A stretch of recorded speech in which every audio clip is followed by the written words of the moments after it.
Top 5 சிஏவின் அன்பு வணக்கங்கள். நான் உங்கள் ராதிகா. ஃபஸ்ட்டு எல்லாருக்கும் சாரி சொல்லிக்கிறேன். தொடர்ந்து வீடியோ போட முடியாததுனால இனிமேல் கண்டினியூஸாக வீடியோஸ் வந்துடும். இதில் வந்துட்டு அக்டோபர் 19 31 வரைக்கும் உள்ள இம்பார்ட்டன்ட் கரண்ட் அஃபேர்ஸ் மட்டும் இருக்குது. நவம்பர் மாதமும் இப்போ இந்த 1 வீக் வந்து போட முடியல. கண்டிப்பாக நாளைக்கு இல்லைன்னா நாளை மறுநாள் அந்த வீடியோஸையும் அப்லோட் பண்ணிடுறேன். இனிமேல் தொடர்ந்து வந்து வீடியோக்கள் வந்து பதிவேற்றப்படும். ஸோ வந்து கொஷின்குள்ளே போகலாம். Question number 1. ரயில் மதாத் செயலி முதன்மையாக கீழ்கண்ட எந்த நோக்கத்திற்காக இந்திய ரயில்வேயால் பயன்படுத்தப்படுகிறது? ஆன்சர் ஆப்ஷன் பி, பயணிகளின் குறைகள் மற்றும் புகார்களை பதிவு செய்து தீர்வு காண. Question number 2. சமீபத்தில் நடைபெற்ற PWF உலக ஜூனியர் பேட்மிண்டன் சாம்பியன்ஷிப் போட்டி இந்தியாவின் எந்த நகரில் நடைபெற்றது? Answer option A, Guwahati. Question number 3.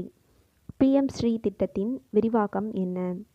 Answer option D, Pradhan Mantri schools for rising India. Question number 4. நோட்டரிகள் விதிகள் 2025 படி தமிழ்நாடு அரசு நியமிக்கக்கூடிய நோட்டரிகளின் அதிகபட்ச எண்ணிக்கை என்னவாக உயர்த்தப்பட்டுள்ளது? Answer option B, 3500. ஸோ இதில் வந்துட்டு நோட்டரி அப்படின்னா என்னென்னு பார்த்தோம் அப்படின்னா, இது வந்து சட்டப்பூர்வ ஆவணங்களை சரிபார்க்கறதுக்கும் சான்றளிக்கிறதுக்கும் அதிகாரம் பெற்ற ஒரு அதிகாரி தான் வந்து நோட்டரி அப்படின்னு சொல்கிறாங்க. ரீசெண்டாக என்ன பண்ணியிருக்காங்க அப்படின்னா, ஒரு 4 மாநிலத்துக்கு, அதாவது தமிழ்நாடு, குஜராத்து, ராஜஸ்தான், நாகாலாந்து, இந்த 4 மாநிலத்துக்கும் நோட்டரிகளோட எண்ணிக்கையை வந்து அதிகரிக்கணும் அப்படின்னு சொல்லிட்டு அதிகரிச்சுக்கலாம் அப்படின்னு சொல்லிட்டு மத்திய சட்ட அமைச்சகம் வந்து அனுமதி அளிச்சிருக்கு. அதுபடி தமிழ்நாட்டை பொறுத்த வரைக்கும் 2500 இருந்த நோட்டரிகளோட எண்ணிக்கை வந்து எவ்வளோ அதிகரிச்சிருக்கு அப்படின்னு பார்த்தீங்கன்னா 3500 அதிகரிச்சிருக்கு. அடுத்தது குஜராத்தில் வந்துட்டு 2900 இருந்த நோட்டரிகளோட எண்ணிக்கையை வந்து இப்போ 6000 அதிகரிச்சிருக்காங்க. அடுத்தது ராஜஸ்தானில் பார்த்திங்கன்னா 2000 இருந்தது. ராஜஸ்தானில் வந்து 2000 இருந்த நோட்டரிகளோட எண்ணிக்கையை 3000 அதிகரிச்சிருக்காங்க. 3000 அதிகரிச்சிருக்காங்க. அடுத்து நாகாலாந்தில் பார்த்திங்கன்னா, நாகாலாந்தில் வந்துட்டு 200 இருந்த நோட்டரிகளோட எண்ணிக்கையை 400 அதிகரிச்சிருக்காங்க.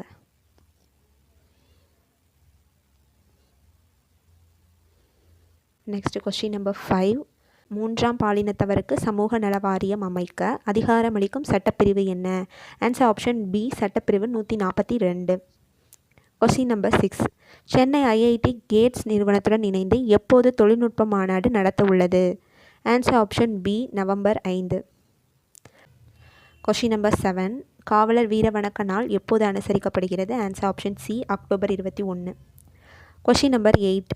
2025 ஃபிடே உலகக்கோப்பை செஸ் போட்டி எங்கே நடைபெற உள்ளது? Answer option A, Goa. Question number 9. இந்திய தேசிய இராணுவம் எப்போது நிறுவப்பட்டது?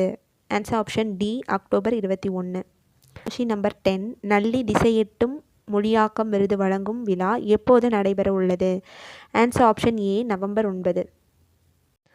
Question number 11. பசுமை மின்சார உற்பத்தியில் தமிழகம் எத்தனையாவது இடத்தில் உள்ளது? ஆன்சர் ஆப்ஷன் ஏ, 4ஆம் இடம். Question number 12. 2025ஆம் ஆண்டுக்கான தமிழ்நாடு அரசின் வைக்கம் விருது யாருக்கு அறிவிக்கப்பட்டது? Answer option B, Thenmozhi Soundararajan. Question number 13. ஐக்கிய நாடுகள் சபையின் உணவு மற்றும் வேளாண்மை அமைப்பின் உலகளாவிய வன வள மதிப்பீடு 2025 அறிக்கையின்படி மொத்த வன பரப்பளவில் இந்தியா உலக அளவில் எத்தனையாவது இடத்தை பிடித்துள்ளது? ஆன்சர் ஆப்ஷன் சி, 9ஆவது இடம்.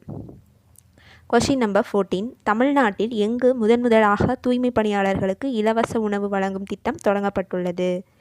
Answer option A, Chennai. Question number 15. ASEAN India மாநாடு எங்கு நடைபெற உள்ளது? Answer option A, Malaysia.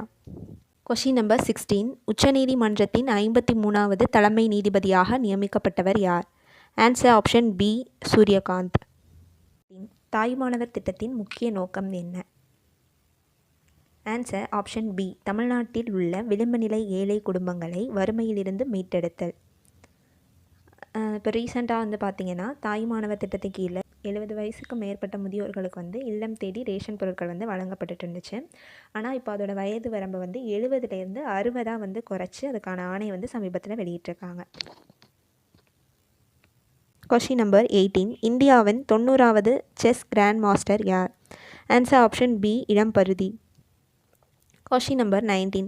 2025ஆம் ஆண்டு மத்திய அரசால் நியமிக்கப்பட்ட 8வது ஊதியக் குழுவின் தலைவராக நியமிக்கப்பட்டவர் யார்? ஆன்சர் ஆப்ஷன் டி நீதிபதி ரஞ்சனா பிரகாஷ் தேசாய். Question number 20. சமீபத்தில் நடைபெற்ற திரிசூல் முப்படை பயிற்சி எங்கு அமைக்கப்பட உள்ளது? ஆன்சர் ஆப்ஷன் ஏ குஜராத் மற்றும் ராஜஸ்தான் எல்லையோர பகுதிகள். Question number 21. 2025 செசல்ஸ் ஜனாதிபதி தேர்தலில் வெற்றி பெற்று நாட்டின் 6வது அதிபராக பதவியேற்றவர் யார்? Answer option B Patrick Herminie. Question number 22. 2025ஆம் ஆண்டுக்கான சர்வதேச புக்கர் பரிசை வென்ற கன்னட எழுத்தாளர் யார்? Answer option B Banu Mushtaq. இவர் வந்துட்டு ஹசின் அண்ட் அதர் ஸ்டோரிஸ் அப்படிங்கிற பெயரில் ஒரு கன்னட புத்தகத்தை எழுதியிருக்காரு. இதை வந்துட்டு தீபா பாஸ்தி ஹாட் லேம்ப் அப்படிங்கிற பெயரில் மொழிபெயர்த்திருக்காங்க. ஸோ வந்து இவங்க 2 பேருக்குமே வந்துட்டு புக்கர் பரிசு வந்து அறிவிச்சிருக்காங்க. Question number 23. இந்தியாவின் மொத்த காஃபி உற்பத்தியில் முதலிடம் வகிக்கும் மாநிலம் எது? Answer option C Karnataka. 2ஆம் இடத்துல வந்து கேரளாவும் 3ஆம் இடத்துல தமிழ்நாடும் இருக்குது. Question number 24. 2025ஆம் ஆண்டுக்கான விஞ்ஞான் ரத்னா விருதுக்கு யார் தேர்வு செய்யப்பட்டுள்ளார்? Answer option A Jayant Vishnu Narlikar. Question number 25. சமீபத்தில் அதிகாரப்பூர்வமாக திறக்கப்பட்ட உலகின் மிகப்பெரிய தொல்லியல் அருங்காட்சியகம் எது? Answer option B grand Egyptian அருங்காட்சியகம், எகிப்து. தேங்க்ஸ் ஃபார் வாட்சிங்.